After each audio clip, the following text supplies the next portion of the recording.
اعوذ باللہ من الشیطان الرجیم بسم اللہ الرحمن الرحیم الحمد للہ رب العالمین والصلاة والسلام علی اشرف الانبیاء والمرسلین وآلہ الطیبین الطاہرین المعصومین اما بعد فقال اللہ سبحانہ وتعالی فی کتابہ المجید وفرقانہ الحمید بسم اللہ الرحمن الرحیم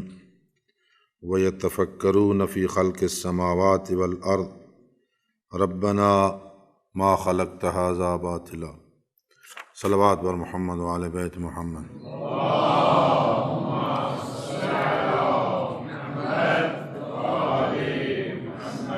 عقیدہ توحید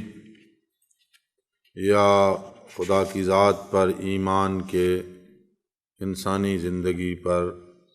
کیا اثرات مرتب ہوتے ہیں، اس سے پہلے مختصر طور پہ ایک مقدمہ عرض کروں گا کہ یہاں کون سا عقیدہ مراد ہے اور کون سا عقیدہ قابل قدر ہے۔ کیا وہ ایمان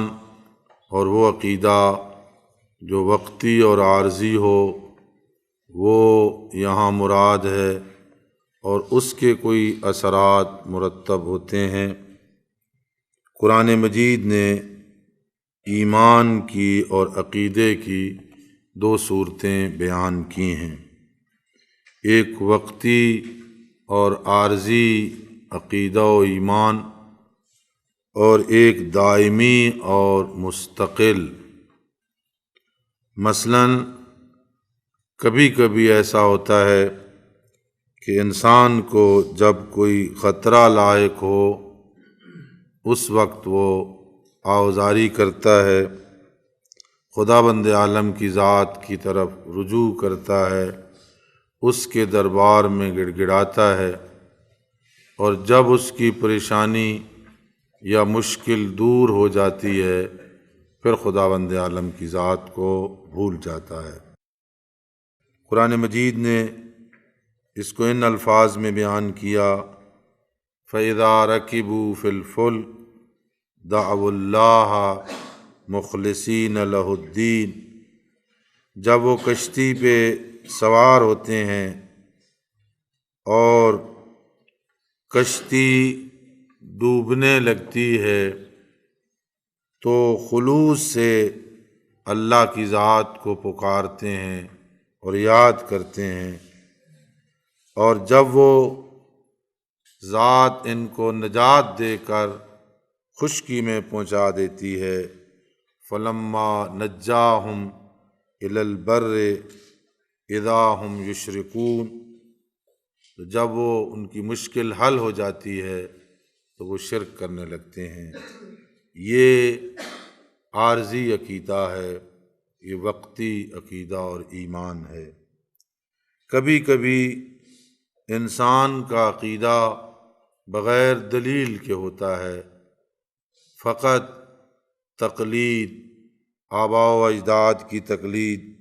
رشتہ داروں کی تقلید، گھر والوں کی تقلید،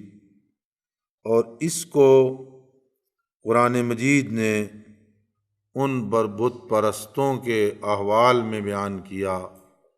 کہ جن کو انبیاء علیہ الصلاۃ والسلام نے جب اللہ کی طرف دعوت دی تو اس کے جواب میں وہ کہتے، قالوا بل وجدنا آباءنا کذالک یفعلون، ہم نے اپنے آباء و اجداد کو ایسے ہی کرتے دیکھا ہے، اسی طرح ہی پایا ہے کہ وہ بتوں کی عبادت کرتے تھے، ہم بھی ان کا اتباع کرتے ہوئے بتوں کی عبادت کر رہے ہیں۔ یہ عقیدہ بغیر دلیل کے ہے، یہ بھی قابل قدر نہیں ہے۔ حالانکہ اگر دیکھا جائے تو وہ آباء و اجداد کی تقلید چھوڑ چکے ہیں، کسی میدان میں بھی وہ آباء و اجداد کی تقلید نہیں کرتے، نہ لباس میں، نہ مکان میں، نہ رہن سہن میں، نہ سواری میں۔ اگر فقط باقی ہے تقلید تو دین میں اور شریعت میں۔ اور اگر ہم بھی اپنے ماحول میں غور کریں تو بہت ساری چیزیں اور بہت سارے لوگ ہمیں نظر آئیں گے کہ جو راہ راست سے بھٹکے ہوئے ہوتے ہیں، اور جب کوئی مبلغ یا ہادی یا راہبر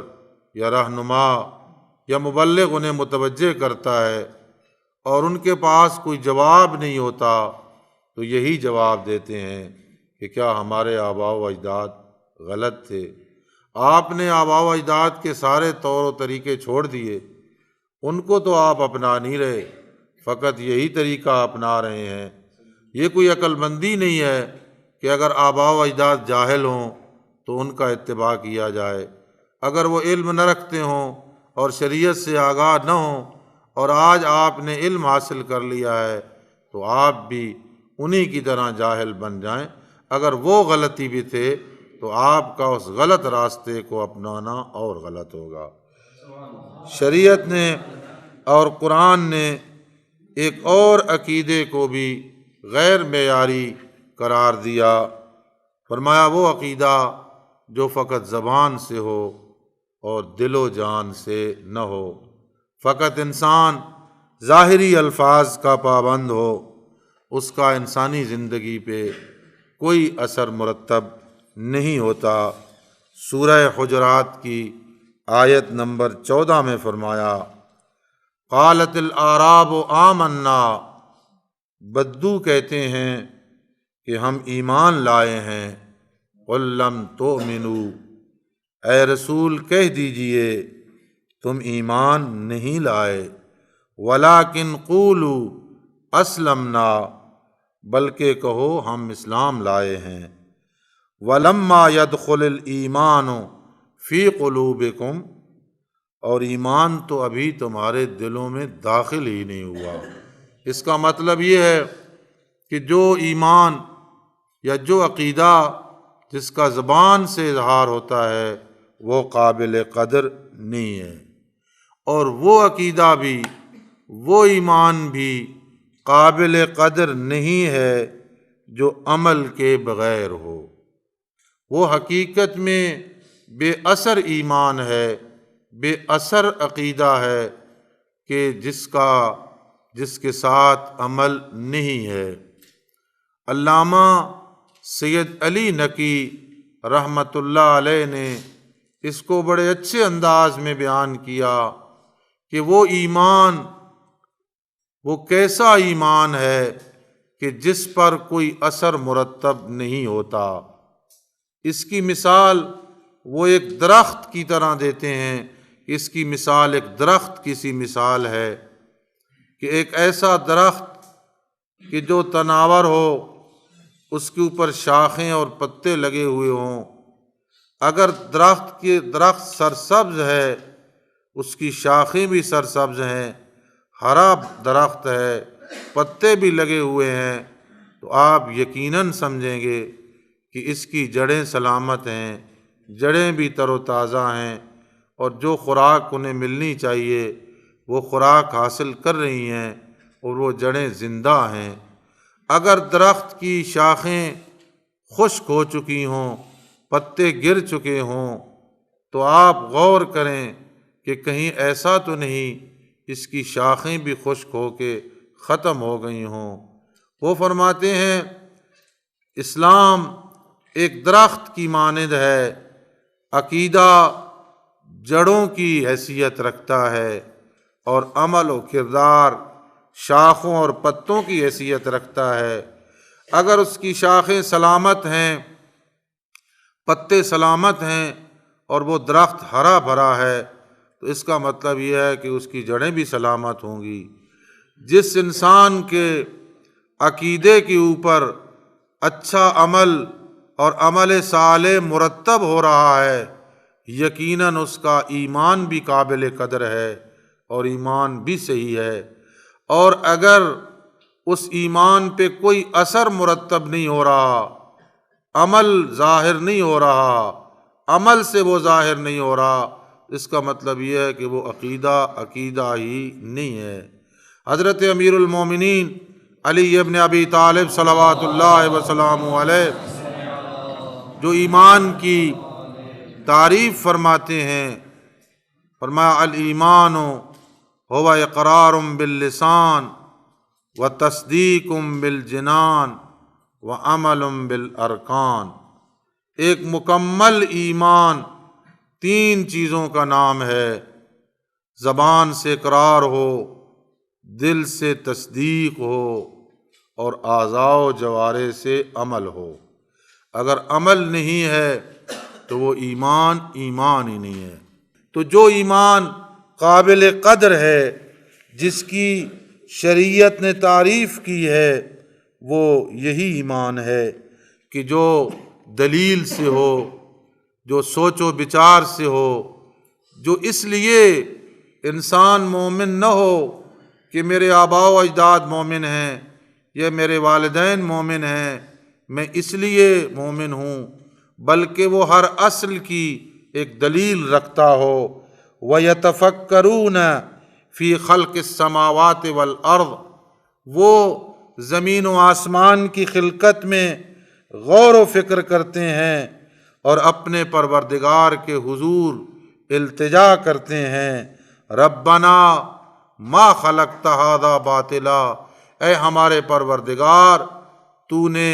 اس دنیا کو، اس جہان کو بغیر مقصد کے پیدا نہیں فرمایا۔ چونکہ میں بھی حصہ ہوں اس جہان کا، اس دنیا کا، تو گویا مجھے بھی بغیر حکمت کے پیدا نہیں کیا، بغیر مقصد کے پیدا نہیں کیا۔ میرا بھی ایک ہدف ہے اور ایک مقصد ہے، اور میری خلقت بھی باطل نہیں ہے۔ اگر وہ عقیدہ انسان کا دلیل سے ہوگا تو یقیناً اس کے اثرات مرتب ہوں گے۔ کسی ادارے کا طالب علم، مدرسے کا ہو، کالج کا ہو، یونیورسٹی کا ہو، اسکول کا طالب علم ہو، جس کو یہ یقین ہو کہ میری محنت کبھی ضائع نہیں جائے گی، میرے حاصل کردہ نمبروں کا سواں حصہ بھی شمار میں لایا جائے گا، اور اگر مجھ سے کوئی غلطی ہو گئی، میرا عذر اگر معقول ہوا تو وہ قابل قبول بھی ہوگا، تو وہ طالب علم خصوصی لگن کے ساتھ تحصیل علم کرتا ہے۔ جب کسی ہنرمند کو یہ یقین ہو کہ اچھا کام کرنے پر مالک مجھے اجرت کے ساتھ ساتھ انعام بھی دے گا، اور کام پر کوتاہی میں مجھ پر جرمانہ بھی ہو سکتا ہے، جس ملازم کو یہ یقین ہو کہ ہر وقت اپنے سے بالا تر افسر کی میں نگاہ میں ہوں، میری ہر حرکت نوٹ ہو رہی ہے، یہاں جس کمرے میں کام کر رہا ہوں یہاں ایک کیمرہ نصب ہے، اور میری تمام حرکات و سکنات نوٹ ہو رہی ہیں، تو وہ جتنا وقت دفتر میں بیٹھے گا، کام کرے گا، بڑی احتیاط کرے گا، نہ لیٹ آئے گا، نہ جلدی دفتر سے جائے گا، جو ٹائم مقرر ہے کچھ وقت اس سے پہلے آئے گا اور کچھ وقت اس کے بعد جائے گا، تاکہ یقینی طور پر جتنا اس دفتر میں رہنے کا وقت ہے وہ میں مکمل کر کے جاؤں، اس لیے کہ میں اپنے سے بالا تر کی نگاہوں میں ہوں۔ جب مال کے فروخت کرنے والے کو یہ پتہ ہو کہ میرے مال کا خریدار ایک عظیم ہستی ہے جو اس مال کے بارے میں مکمل آگاہی رکھتی ہے، تو انسان اپنے مال کو اچھے طریقے پر سنوار کے منڈی میں پیش کرے گا، تاکہ اس کا خریدار اس سے اچھا معاوضہ عطا کرے۔ ہر وہ مسلمان اور مومن جو خدا کی ذات پر ایمان اور عقیدہ رکھتا ہے، اور جسے یہ یقین ہے کہ ہر وقت میں خدا کی نگرانی میں ہوں، میں خدا کے سامنے حاضر ہوں، خدا کی ذات میرے اوپر ناظر ہے، دن ہو یا رات، بند کمرہ ہو یا کھلا میدان، خلوت ہو یا جلوت، معمولی سی حرکت بھی اس قادر مطلق سے مخفی نہیں ہے۔ اچھائی یا برائی جو بھی میں عمل بجا لاؤں گا، کسی وقت بھی اس ذات کی طرف سے بے توجہی نہیں برتی جاتی، اور میرے اچھے کاموں کا خریدار وہ میرا مالک ہے، اور جس نے میری جان اور میرے مال کا عوض بہشت اور رضوان کو قرار دیا ہے، لہذا وہ کوشش کرے گا کہ اپنے عمل کو حسن نیت سے انجام دے۔ اس لیے انما الاعمال بالنیات لیبلوکم ایکم احسن عملا، وہ تمہاری آزمائش کرتا ہے اور دیکھتا ہے تم میں بہتر عمل کون کرتا ہے۔ جتنی نیت خالص ہوگی، جتنی نیت اچھی ہوگی، اتنا عمل زیادہ اجر و ثواب رکھے گا۔ لہذا وہ اس عمل کو پورے ارکان کے ساتھ، پورے واجبات کے ساتھ، پورے شرائط کے ساتھ بجا لائے گا۔ اسے یقین ہے کہ جو انعام مجھے ملنا ہے وہ میری نیت پہ ملنا ہے۔ نیت خالص ہو تو جو کی روٹیوں پر سورہ نازل ہو جاتی ہے، اور اگر نیت میں فطور ہو تو بوریوں کے اوپر ایک لفظ بھی نازل نہیں ہوتا۔ لوگ سخی کہتے رہیں، جو کہتے رہیں، اگر نیت خالص ہو تو 1000 افراد کو قتل کرے انعام نہیں ملتا، اور نیت خالص ہو تو ایک ضربت پہ ثقلین کی عبادت سے افضل ہو جاتی ہے۔ جس کو یہ یقین ہے کہ میرے عمل کا خریدار میرا مالک ہے، اسی نے انعام انعام دینا ہے۔ ایسا بندہ نہ کبھی مکاری کرتا ہے نہ کبھی ریاکاری کرتا ہے، اس لیے کہ اسے پتہ ہے کہ یہ بندے مجھے کچھ دینے والے نہیں، یہ تو مجھ جیسے ہیں، یہ میرے عمل سے آگاہ نہیں، یہ فقط ظاہری صورت سے آگاہ ہیں۔ لہذا وہ کوشش کرے گا عمل کو تنہائی میں بجا لائے، جہاں سوائے اس کے کوئی نہ دیکھنے والا ہو، ساری دنیا سوئی ہوئی ہو، خانہ کعبہ میں اس کی پیشانی خاک پہ ہوگی اور یہی زبان اقدس پہ جملے ہوں گے، اے میرے مالک ساری دنیا سو گئی ہے، سب حکمرانوں نے دروازے بند کر دیے ہیں، چھوٹے سے چھوٹا حاکم بھی اس وقت ملنے کے لیے تیار نہیں، تو کتنا مہربان ہے، آدھی رات ہو گئی ہے، اس وقت بھی تیرا دروازہ کھلا ہوا ہے۔ اور جب سائل جھک کے دیکھے کہ یہ رونے والا جوان کون ہے جو خانہ کعبہ کے سامنے اپنی پیشانی کو خاک پہ رکھے ہوئے ہے اور گریہ و آزاری کر رہا ہے، تو طاؤس یمانی حیران ہو جاتے ہیں کہ یہ تو میرے امام زین العابدین ہیں کہ جو پروردگار کے حضور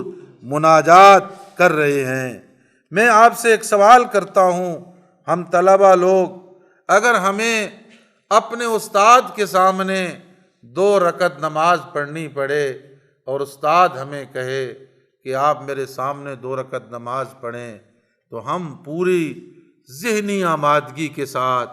پورے اس کے واجبات کے ساتھ، مستحبات کے ساتھ اس نماز کو بجا لائیں گے کہ کہیں کوئی مجھ سے غلطی نہ ہو جائے۔ اور اگر یہی نماز مجھے اپنے مجتہد کے سامنے پڑھنی پڑے اور میرا مقلد مجھے کہے کہ ذرا 2 رکعت تو نماز یہاں میرے سامنے پڑھیں کہ تمہاری نماز صحیح ہے یا صحیح نہیں ہے، میں ذرا دیکھوں، تو آپ دیکھیں ہم کتنی احتیاط کریں گے اس نماز میں اور کتنے خلوص سے پڑھیں گے کہ مجتہد دیکھنے والا ہے۔ اور یہی 2 رکعت نماز اگر ہمیں اپنے امام زمانہ کے سامنے پڑھنی پڑے تو اس میں ہم کتنی احتیاط کریں گے۔ بس اسی سے آپ سمجھ لیں کہ جب ہم مصلی پہ کھڑے ہوتے ہیں تو اس وقت ہماری نیت کیسی ہونی چاہیے، ہماری نگاہوں میں وہ ذات ہونی چاہیے کہ جس ذات نے ہمیں اس نماز کا اجر دینا ہے، یقیناً اس نماز سے بہتر ہونی چاہیے جو استاد کے سامنے پڑھ رہے ہیں، اس مجتہد کے سامنے جو نماز پڑھ رہے ہیں اس سے بھی زیادہ بہتر نیت ہونی چاہیے، اور جو اپنے امام کے سامنے پڑھ رہے ہیں اس سے بھی اعلیٰ نیت ہونی چاہیے جب اپنے خالق کے سامنے اور معبود حقیقی کے سامنے 2 رکعت نماز پڑھ رہے ہیں۔ فرمایا جتنی نیت خالص ہوگی اتنا اس کا انعام زیادہ ہوگا، اس کی طرف سے اجر زیادہ ہوگا۔ اور جو بندہ حقیقی عقیدہ رکھتا ہے وہ ان مکاریوں سے اور ریاکاریوں سے پاک ہو جاتا ہے، وہ اپنے آپ کو اس کی اطاعت، اس کی غلامی اور اپنی زندگی کو اس کی فرما برداری میں صرف کر دیتا ہے، اور وہ یہ سمجھتا ہے کہ لوگ کہتے ہیں کہ تقویٰ ایک قید ہے، تقویٰ ایک غلامی ہے۔ تقویٰ قید نہیں، تقویٰ غلامی نہیں، اللہ کی غلامی ساری غلامیوں سے رہائی دلاتی ہے کہ جو اس کا غلام ہو گیا، جس نے اس کا تقویٰ حاصل کر لیا، اس کا ایک اثر یہ ہوگا کہ دنیا کی ساری غلامیوں سے وہ آزاد ہو جائے گا۔ من یتق اللہ یجعل لہ مخرجا، جب وہ اس کا تقویٰ اس کے دل میں ہوتا ہے، اس کا خوف انسان کے دل میں ہوتا ہے، خشیت الہی انسان کے دل میں ہوتی ہے، تو ساری دنیا اس کی مخالف ہو جائے پھر وہ کبھی گھبراتا نہیں ہے۔ ایک چھوٹا سا شخص ہے، چھوٹا تو نہیں منصب کے لحاظ سے تو اس کا بڑا ہے، یعنی وہ ظاہری جسامت کے اعتبار سے چھوٹا سا ہے، قد بھی اس کا چھوٹا ہے، اور دنیا کا بہت بڑا طاغوت، بہت بڑا شیطان ہر وقت اس کو دھمکیاں دے رہا ہے، لیکن وہ اس کی دھمکیوں کا ترکی بترکی جواب دے رہا ہے، اس کے اوپر اس کا کوئی اثر نہیں ہو رہا۔ اس کی وجہ کیا ہے؟ من یتق اللہ یجعل لہ مخرجا، وہ سمجھتا ہے کہ میں اس کا مطیع و فرما بردار ہوں، ہر مشکل میں وہ میری مدد کرے گا، اس کا یہ عقیدہ ہے۔ اور جس کا بھی عقیدہ ہو جائے کہ میری ہر مشکل میں، ہر مشکل کو اس نے حل کرنا ہے، پھر جتنی پریشانیاں آئیں، جتنی تکلیفیں آئیں، اگر اس کے پاس تقویٰ ہوگا، اگر ایمان باللہ ہوگا تو کوئی مشکل اس کو پریشان نہیں کرے گی، گھبرائے گی نہیں۔ فرمایا وہ انسان جو خدا کا مطیع و فرما بردار ہوتا ہے، خدا کا غلام ہوتا ہے، پھر وہ اپنے جیسے انسانوں کے سامنے نہیں جھکتا، وہ اپنے خالق کے سامنے سر بسجود ہوتا ہے۔ فرمایا اگر انسان اجر کا مستحق ہے، اجر کا خواہش مند ہے، تو وہ کس سے اجر اس کو لینا چاہیے؟ کیا عام انسانوں سے؟ عام انسان اسے جتنا بھی اجر دیں، اجر دینے والا چونکہ فانی ہے لہذا وہ اجر بھی فانی ہوگا، جو اجر دے گا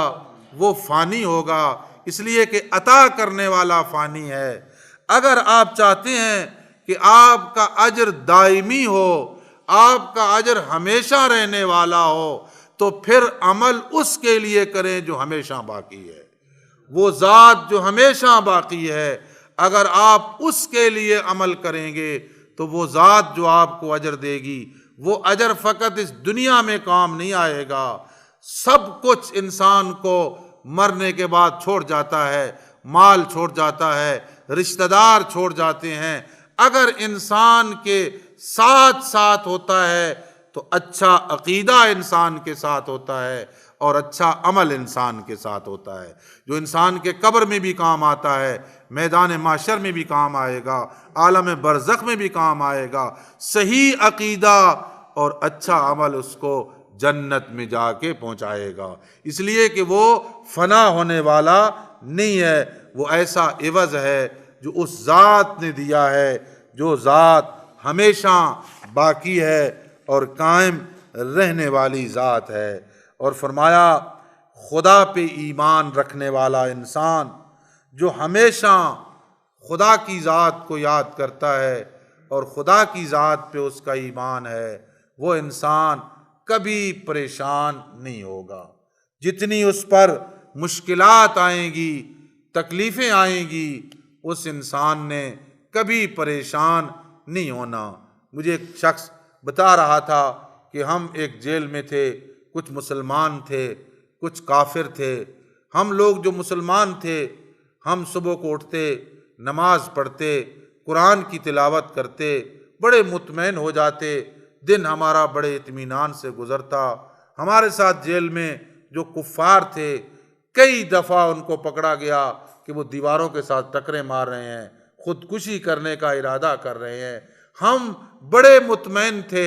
اور یہ ہم طے کر چکے تھے کہ جو کچھ ہونا ہے اس ذات کی طرف سے ہونا ہے۔ اگر ہمیں رہائی ملنی ہے، اس ذات نے اگر رہائی ہمارے مقدر میں رکھی ہے تو وہ ہمیں مل کے رہے گی، اور اگر ہمیں مقدر میں نہیں رکھی تو تب بھی ہم اس کے فیصلے پہ راضی ہیں کہ ہم اس کی عبادت کرتے، اس کو یاد کرتے۔ اس کے یاد کا فائدہ یہ ہوتا کہ ہمارا دل بڑا مطمئن ہوتا، ہم سکون سے ہوتے۔ فرمایا جو بندہ خدا کی ذات پہ ایمان رکھتا ہے وہ ہمیشہ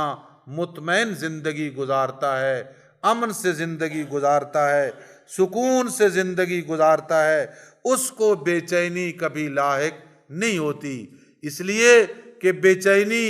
پریشانی اور اضطراب کے لاحق ہونے کے چند اسباب ہیں۔ انسان کو پریشانی اگر لاحق ہوتی ہے، اگر انسان کو بے سکونی ہوتی ہے تو وہ سابقہ غلطیوں کی وجہ سے، برائیوں کی وجہ سے، انسان برے گزشتہ زندگی میں جو برے افعال ہوئے، برائیاں سرزد ہوئیں، ان سے انسان پریشان ہوتا ہے۔ لیکن اگر انسان اس ذات پہ ایمان رکھتا ہے کہ جس ذات کی صفات میں سے عظیم صفت غفار ہونا ہے اور رحیم ہونا ہے، اگر اس سے غفلت کی وجہ سے، جہالت کی وجہ سے، نادانی کی وجہ سے غلطیاں ہو گئیں، گناہ ہو گئے، گزشتہ زندگی غلطیوں میں گزر گئی، تو اس مالک حقیقی کا اعلان ہے، قل یا عبادی الذین اسرفوا علی انفسہم لا تقنطوا من رحمت اللہ۔ اگر وہ بندہ اللہ کے دربار میں جھک جائے، سابقہ ساری غلطیوں کی معافی مانگے اور اس کے سامنے ایسی توبہ کرے جیسا توبہ کرنے کا حق ہے، تو وہ ذات اس کی توبہ کو قبول فرماتی ہے۔ اس لیے کہ اس کے صفات میں سے ایک صفت یہ ہے، سبحان من سبقت رحمتہ غضبا، اس کی رحمت پہلے ہے، اس کا غضب بعد میں ہے۔ لہذا اگر انسان سے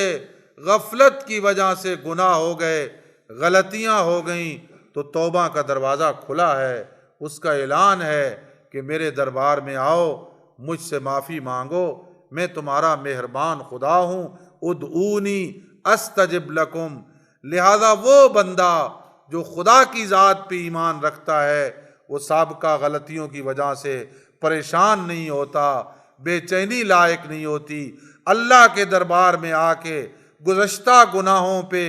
نادم و پشیمان ہوتا ہے اور آئندہ کے لیے ان کو ترک کرنے کا عزم کرتا ہے۔ اس مالک حقیقی کا اعلان ہے کہ میرا بندہ جب حقیقی معنوں میں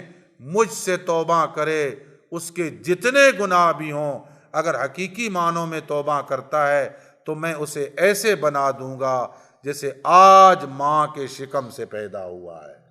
تو عقیدہ توحید کا اثر انسان پہ یہ ہوتا ہے کہ انسان مطمئن زندگی گزارتا ہے، اور کبھی کبھی انسان انسان کے اندر بے چینی اور اضطراب اس لیے ہوتا ہے کہ جسے اپنی زندگی کا مقصد پتہ نہیں کہ میں یہاں کیوں آیا ہوں، میرے یہاں آنے کا کیا مقصد ہے، لیکن وہ انسان کہ جسے پتہ ہے کہ خالق اکبر نے دنیا کا ایک ذرہ بھی عبث پیدا نہیں کیا، ہر ایک مخلوق کو حکمت کے ساتھ اور مقصد کے ساتھ پیدا کیا ہے، اور میرا بھی ایک مقصد ہے تو وہ اپنے مقصد کے حصول کے لیے کوشاں رہتا ہے، لہذا کبھی وہ پریشان نہیں ہوتا۔ اور کبھی کبھی انسان اپنے اندر پریشانی کا احساس اور اضطراب کا احساس پیدا ہوتا ہے انسان کے اندر، جب انسان اپنے آپ کو تنہا محسوس کرتا ہے، رشتہ دار چھوڑ جاتے ہیں، دوست احباب چھوڑ جاتے ہیں، اکیلا رہ جاتا ہے، کوئی اس کی مدد کرنے والا نہیں ہوتا، تو اپنے آپ کو پریشان محسوس کرتا ہے کہ میں پریشان ہوں۔ لیکن وہ موحد شخص کہ جس کا ذات توحید کے اوپر عقیدہ ہے، اسے رشتہ دار چھوڑ جائیں، محلے والے چھوڑ جائیں،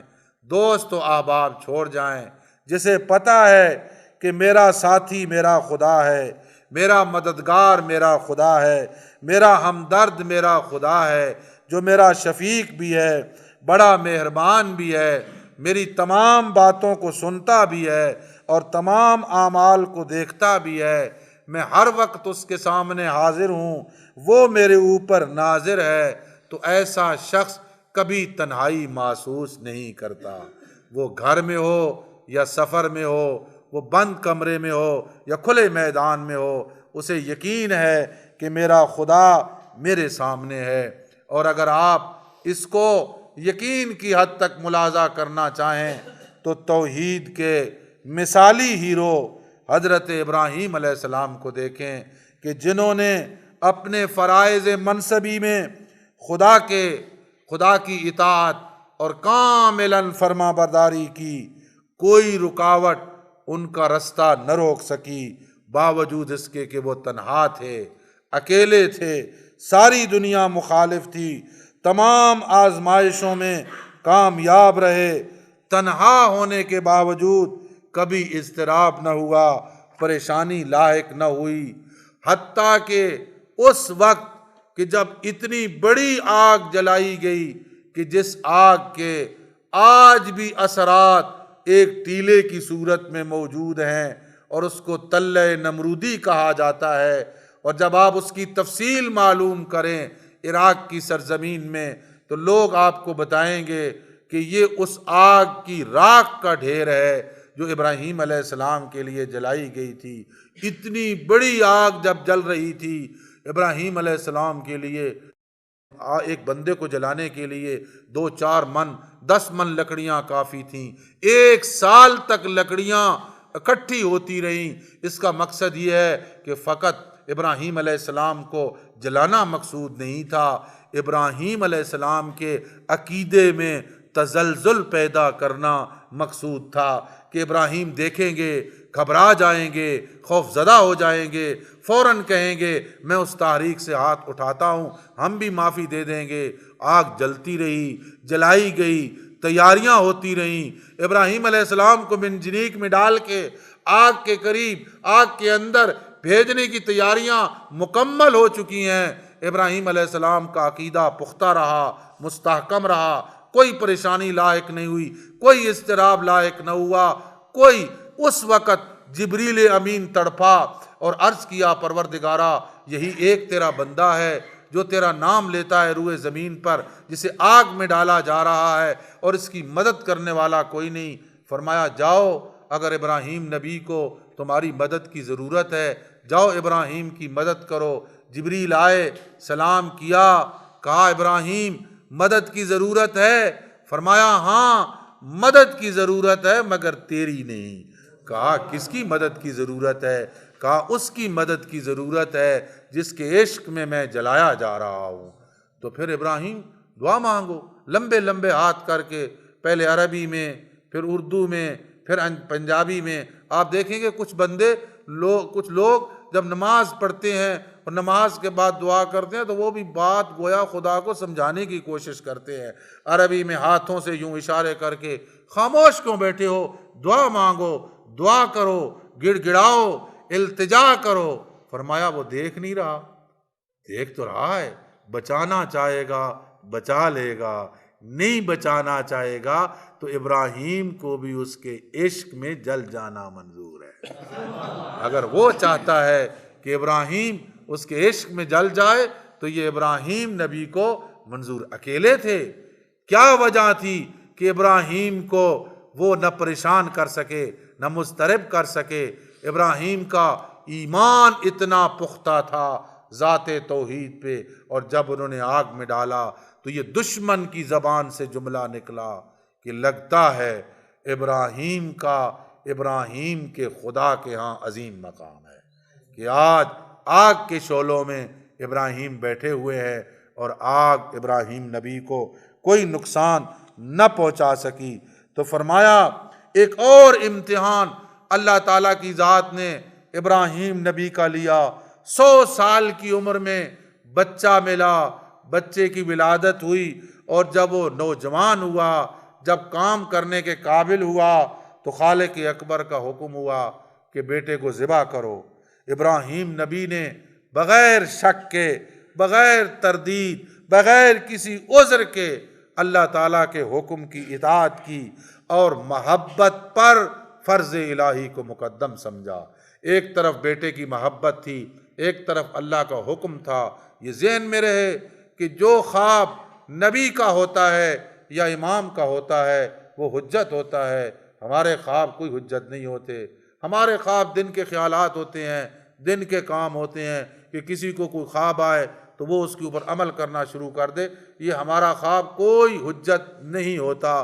حجت اگر ہے تو نبی کا خواب حجت ہے اور امام کا خواب حجت ہے۔ ابراہیم نبی نے اپنے نوجوان فرزند کو لیا، لے کے گئے مینا کے اندر، لٹایا،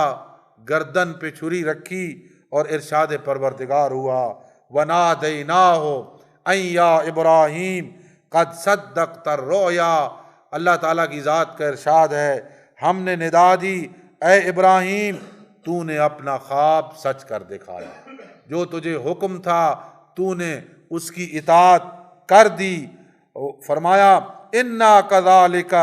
نَجْزِي الْمُحْسِنِينَ، یقیناً ہم امتحان لینے والوں کو